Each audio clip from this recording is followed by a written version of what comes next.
feel-good breakfast show.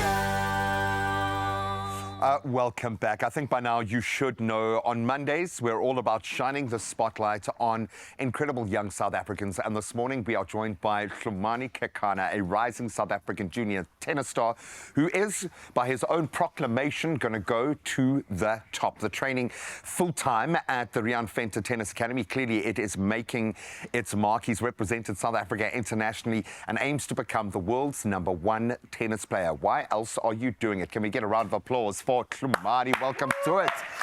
I know we don't have a live studio audience. I wish we had a stadium of 2,500 people just screaming for you right now. Great to have you here. Just by virtue of the fact that your name was the name that we had to track down for this segment means you're doing something, my brother. So thank you so much for being here. I've got to ask, because you are, and I'll say this with all due respect, still incredibly young, but a tennis journey has to start young. Where did that journey start for you? Well, it started when I was 7 years old. I started playing tennis because as a kid, I was just a very athletic kid. I didn't like to sit down. So I was just, I saw tennis on TV one day and I just grew an interest because, I mean, as a kid, I didn't want to sit down. I just saw people running after a ball. So it automatically sparked an interest for me. I can do that. Exactly. It's a different beast, tennis, because there is a lot of expectation. When we talk about those individual, and I know you do play team elements, represented South Africa at the under-16s here in Africa, so I know there is a very strong team cohesion within the South African outfit, but when you're out there alone, man. What is it about that feeling that you love or hate? What is it about the thrill of that battle that gets you? Well, obviously, being in a team with all the top players in the country is a privilege. I mean, because I'm close to all of them, so it's a really exciting experience to be a part of such an amazing team, a group of people. Being alone on court, I mean, it comes with a lot of challenges because obviously you're alone, so you can't ask your teammate for help, you can't ask your coach really on court for help. But I mean, the fact that it's an individual sport gives me the chance to show my, how can I say, maybe I can say my willingness to work. I think the fact that it's an individual sport, that's why I like it so much, and I just love playing the sport.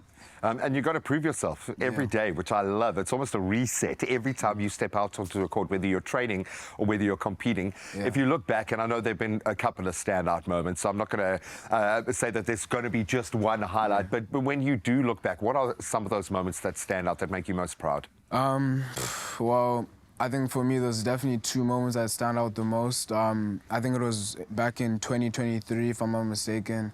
I was in Bloemfontein and I played my first J100, which is considered one of the top international tournaments for juniors in the world. So I played my first J100 and I won my first match, which earned me my first international junior points, which I think is a very memorable moment. It's for a me. First step on a big journey, man. Yeah, well, which I'll definitely remember for a very, very long. Yeah, which I'll definitely remember for a really long time.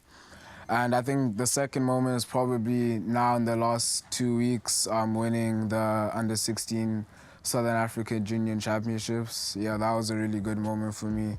Not having my parents there, it was unfortunate to not experience the feeling with them, but I know they were very proud of me, and I'm very proud of myself for that achievement. And you can believe now. You can believe, because I know we have to connect those dots, and this is the same for every sportsman or woman that I am privileged enough to meet in the phases of their career. But I know that the next time I interview you, another milestone will have happened. Then 10 years from now, we'll be talking about this glittering career.